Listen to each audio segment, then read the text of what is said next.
The moment you open your eyes, before your feet have even thought about touching the floor, it's already there. A cold, heavy dread that floods your chest, sinking into your stomach like a stone. It's not a thought, not yet. It's a physical sensation, a knot of anxiety that tightens, a physiological alarm bell screaming that the world outside your blankets is a threat. And then your mind, your own mind, becomes the traitor. It hijacks your consciousness, instantly projecting a horror film of future failures onto the screen of your awareness. The difficult conversation you have to have at work, the bill you're not sure you can pay, the presentation you feel utterly unprepared for, the crushing weight of 1,000 obligations, each one a testament to your perceived weakness. You feel pinned down, a prisoner in your own bed, ambushed by an enemy that lives inside your own skull. In this moment of profound vulnerability, your hand moves with a will of its own. It searches for the cold, smooth comfort of your phone. You crave it. You need the dopamine hit, the immediate jolt of distraction that will pull you out of your own head. A funny video, a friend's post, an outraged news headline, anything to escape the suffocating silence and the noise of your own anxiety. You scroll, and for a few fleeting seconds, it works. You've successfully drugged the sentry of your mind, but you haven't won a battle. You've merely delayed the war. This state, this morning ritual of dread, distraction, and defeat is the silent reality for the vast majority. This is the state of the 99%. They wake up and they surrender. They negotiate with their weakness. They bargain for a few more minutes of escape. Their day is lost before it has even begun, their potential squandered in the first 5 minutes of consciousness. But there is another way. The 1%, and I'm not talking about wealth, but about mental sovereignty, they wake up to the same biological noise. They feel the same primal static, the same pull of inertia, the same whispers of doubt. The human brain is the same. The difference is not in the signal they receive, but in their response. Their response is not a negotiation. It is not a debate. It is a command. They don't ask their body if it feels like getting up. They don't consult their emotions on whether the day is worth facing. They rise. They seize control of the only thing they have absolute authority over in that moment, their own actions. They understand a fundamental truth that the 99% have forgotten.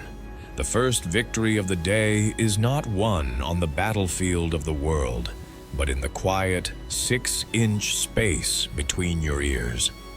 They dictate the terms of their reality, while others wake up and passively accept the terms dictated to them by their feelings.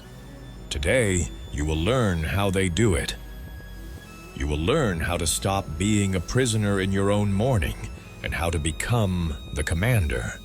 You believe the answer lies in feeling better, that the objective of the morning is to somehow trick your own nervous system into a state of calm. So, you reach for the established tools of the modern wellness industry. You tell yourself to think positively, to recite affirmations in the mirror, hoping the words will magically overwrite the deep, primal code of anxiety humming in your blood. You scroll through your phone, hunting for that one video, that one quote, that one surge of external motivation that will finally be enough to propel you out of bed. You might even open a 5-minute meditation app, closing your eyes and listening to a soothing voice tell you to breathe, as if the complex internal battle for your own sovereignty can be won by simply observing your breath. This is the grand illusion. This is the sophisticated trap laid for the modern mind, and you have walked into it every single day. These are not weapons for your fight, they are mental narcotics. They are designed to numb you, to make you comfortable with your own weakness. They are a temporary anesthetic for a wound that requires surgery. Consider positive thinking. When you are standing on a battlefield, with the very real threat of failure and chaos all around you, telling yourself everything is wonderful is not a strategy. It is a delusion. It is a lie. Your mind knows it's a lie, and this internal conflict only deepens your anxiety.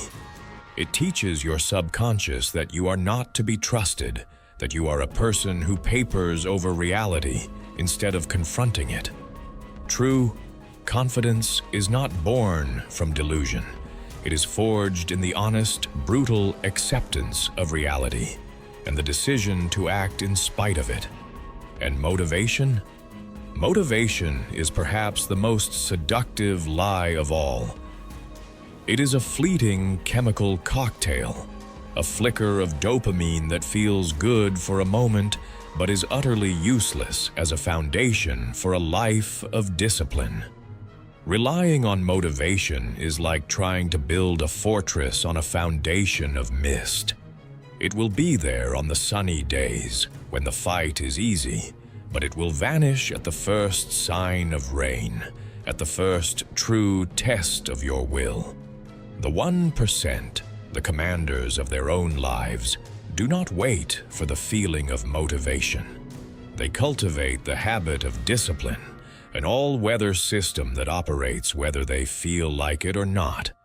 Your phone, in this context, is the most insidious enemy. It is not a tool for connection in these first fragile moments of consciousness. It is a Trojan horse. You willingly wheel it past the gates of your mind, and from its belly spills the chaos, the anxieties, the agendas, and the emergencies of a million other people. Before you have even decided what your day is for, your mind is colonized by the demands of your boss, the curated happiness of strangers on social media, and the breaking news of a world on fire. You are inviting an army into your fortress the moment you awaken.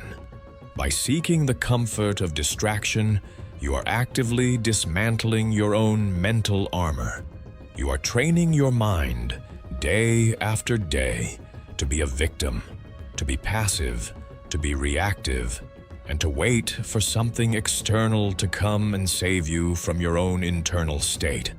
But the stark reality, the one you must accept before any progress can be made, is this: no one is coming. There is no motivational video, no magic pill, no soothing voice that will conduct the rescue. The cavalry is not on its way. That responsibility is yours, and yours alone. The reality, then, is that you are alone in this fight. No one is coming to rescue you from the battlefield of your own mind. This realization is not a cause for despair. It is a cause for strategy. A soldier thrown into combat without a protocol is a casualty waiting to happen. And for centuries, the most effective protocol for this exact internal war was not developed in a therapy session or a wellness retreat. It was forged in the crucible of the Roman Empire by the man who sat at its absolute center. Imagine for a moment the weight on the shoulders of Marcus Aurelius. Every single morning, he awoke not just to personal anxieties, but to the crushing burdens of an empire. The threat of barbarian invasions on the frontier, the whispers of betrayal within his own Senate, the devastation of a plague that was wiping out millions of his people. Death and chaos were not abstract fears for him. They were his daily reality. And yet, he governed for nearly 2 decades with a mind renowned for its clarity, stability, and strength. How? He did not rely on fleeting feelings of motivation. He did not hope to feel good. He relied on law. A personal, internal law that governed his mind with absolute authority. This foundational law is known today as the Stoic dichotomy of control, and it is the weapon you have been missing. In his private journal, he wrote this command to himself, not as a philosopher, but as a commander speaking to a soldier. You have power over your mind, not outside events. Realize this, and you will find strength. This is not a pleasant affirmation. It is a brutal, liberating truth. The entire storm of your morning anxiety, every knot in your stomach, every racing, catastrophic thought, is the direct and predictable result of violating this law. You are focusing your finite mental energy on the infinite chaos of the external world. You are trying to control things that are, by their very nature, uncontrollable. What your boss will think, whether the project will succeed, how others perceive you, the economy, the future. These are outside events. Attempting to mentally wrestle them into submission is strategic insanity. It is like trying to command the tide to stop. You will only exhaust yourself and drown. The Stoic law commands you to perform a mental amputation. The moment you awaken, you must surgically, ruthlessly sever your concern from everything that lies outside your immediate control. This is not ignorance. It is not apathy. It is a strategic reallocation of power. You are withdrawing your forces from indefensible territory to fortify a position of absolute strength.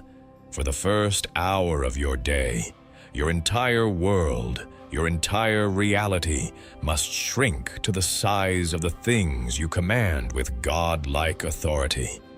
And what are those things? They are not your feelings. Those are just weather patterns passing through. They are your thoughts, your judgments about those feelings, and your immediate physical actions. You cannot control the wave of anxiety, but you can control your judgment of it, seeing it not as a reflection of reality, but as a meaningless biological signal. You cannot control the day's outcome, but you can control the act of placing your feet on the floor. This is the new protocol. Your power is not in changing the world, it is in commanding your response to it.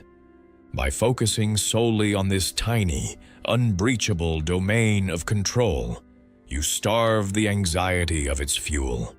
It cannot survive in the present moment. It dies without the oxygen of future worries and external validation. You stop being a victim of the morning and become its sovereign. You will not feel your way to a stronger morning. You will execute it into existence. This is not a list of gentle suggestions or life hacks to be tried when you feel up to it. This is your new protocol, a set of non-negotiable commands for retaking the territory of your mind. These are the 7 brutal truths of mental armor. The first truth: the sun does not care about your feelings. Your first conscious thought upon waking is not to take the temperature of your anxiety. It is not to consult the chaotic counsel of your emotions. Your first thought is this: the universe is indifferent. But my mission is not. Your feelings, that wave of dread or unease, are simply biological data. They are not directives. They are not you. You will learn to observe them as a scientist observes a storm from a fortified bunker, acknowledged but powerless to affect the mission. Acknowledge the feeling, label it anxiety static, and then discard it. It has no authority here. Your authority comes from your discipline, not your dopamine levels. The second truth: your mind is a battlefield, not a spa. For too long, you have been taught to coddle your mind, to soothe it, to negotiate with it. This ends now. The moment an anxious thought appears, a worry about a meeting, a replayed mistake from yesterday, you will identify it as a hostile entity, an infiltrator. Your response is not to debate it. It is to starve it of the one thing it needs to survive, your attention. You do this by giving your body a direct, physical order that overrides the mental chatter. The command is simple: feet on the floor. Now, this is not a metaphor. The physical act of moving, of standing, is a declaration of war. It is a tactical maneuver that breaks the paralysis of rumination and signals to your entire nervous system that the commander is in control. The third truth: comfort is the enemy. The warmth of your bed is a siren's call, luring you back into a state of passive surrender. The snooze button is not your friend, it is a white flag. Each time you press it, you are training your brain to prioritize momentary comfort over long-term commitment. You are casting a vote for weakness. From this day forward, you will embrace voluntary hardship as a tool of power. The moment you are on your feet, you will move to a cold shower. This is not about hygiene. It is a controlled shock to your system. It is a deliberate act of putting your will above your body's craving for ease. This single, difficult action sends an undeniable message to your subconscious. I am the one who decides. I am stronger than my desire for comfort. The fourth truth: you forge purpose, you don't find it. The search for a grand, life-altering purpose is a form of sophisticated procrastination. It keeps you waiting for a lightning bolt of inspiration that will never come. Your purpose is not some distant, abstract goal. For the first 60 minutes of your day, your purpose is singular and absolute. Execute the protocol. That is your entire mission. Hydrate your body with one full glass of water. Move your body for 10 minutes. Push-ups, air squats, stretching. It doesn't matter. The goal is action, not perfection.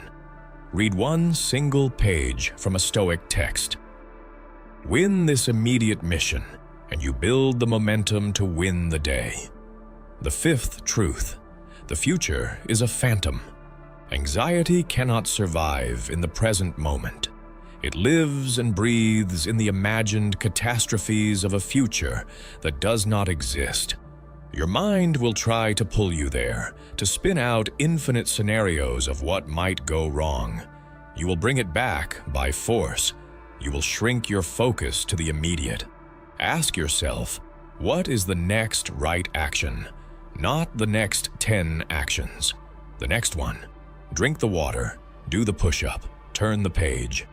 By focusing on the tangible, executable next step, you starve the phantom of the future and ground yourself in the only place you have real power, right now. The sixth truth: information is a weapon used against you. Your phone, for the first hour of your day, is an enemy device. It is a Trojan horse designed to flood the fortress of your mind with the chaos, agendas, and anxieties of millions of other people. Picking it up is an act of self-sabotage. It is willingly surrendering your sovereignty. That device stays off. It remains a piece of dead plastic. You will defend the sanctity of your morning mind with zero tolerance. Let the world scream. You will not listen until you have first fortified your own state.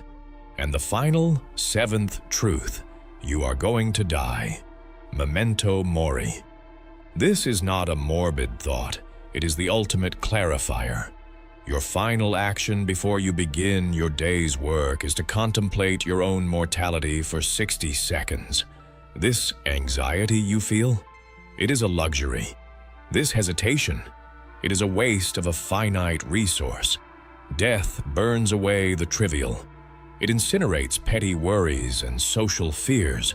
It focuses the mind with ruthless precision on what must be done today. Because today is all you are guaranteed. Now, you are armored. You are ready to engage. You have been given the intelligence. You have received the protocol. The 7 brutal truths are no longer just concepts. They are now etched into your operational manual. But knowledge without execution is worthless. It is the intellectual equivalent of a sword that is never drawn. For years, you have accumulated knowledge. You have listened, you have read, you have hoped. You have collected strategies like souvenirs, storing them in the attic of your mind where they gather dust. That time is over. The period of learning has concluded. The time for war has begun. You have 24 hours. Tomorrow morning, this is no longer a documentary you are listening to. It is your reality. The battle begins the second your alarm sounds. That jarring electronic scream is not a call to wake up. It is the first shot fired. In that split second, between the noise and your first conscious thought, the enemy will launch its attack. The dread, the fatigue, the seductive whisper of the snooze button, the phantom anxieties about the day ahead. This is the initial bombardment. For your entire life, your response has been to retreat, to negotiate, to surrender. But tomorrow, you will hold the line. There is no negotiation. There is no retreat. You are the commander. Understand what this truly means. A commander does not ask his feelings for permission to act. A commander does not debate strategy with his fear. A commander issues an order and the body obeys. Period. That voice in your head that says, "I'm too tired," or "just 5 more minutes," or "it's too cold," that is not you. That is the voice of the insurgency. It is the voice of weakness attempting a coup. Your new protocol is to treat this voice with the contempt it deserves. You will not argue with it. You will not reason with it. You will silence it with immediate, overwhelming action. Feet on the floor. That is the only response. You are not the voice that pleads for comfort. You are the will that commands the action. This is not a suggestion to try your best. This is your new law. And to make it law, you must ratify it. You must make a public declaration. This is a well-documented psychological principle, the power of commitment and consistency. When you state a position publicly, your brain automatically begins to align your actions with that statement to avoid the cognitive dissonance of being a hypocrite. You will use this principle as a weapon in your favor. To signal that you have received and understood this transmission, you will go to the comments section right now and write this exact phrase: "I forge my morning." Do not add anything else. Do not add emojis or explain your situation. Just the 5 words. This is not for me. This is for you. This is your contract with yourself, witnessed by 1,000 other soldiers undertaking the same mission. It is the digital equivalent of signing your enlistment papers. It is the first act of the commander. It is an order you are giving yourself, and you are executing it immediately. This simple action separates you from the passive listener and transforms you into an active combatant. Execute the protocol. Report back with your operational results. Let the battlefield of your own mind know that there has been a change in leadership. The reign of anxiety, indecision, and comfort is over. The era of discipline, will, and power has begun. This is your new reality. Subscribe for the next briefing on mental warfare. Dismissed.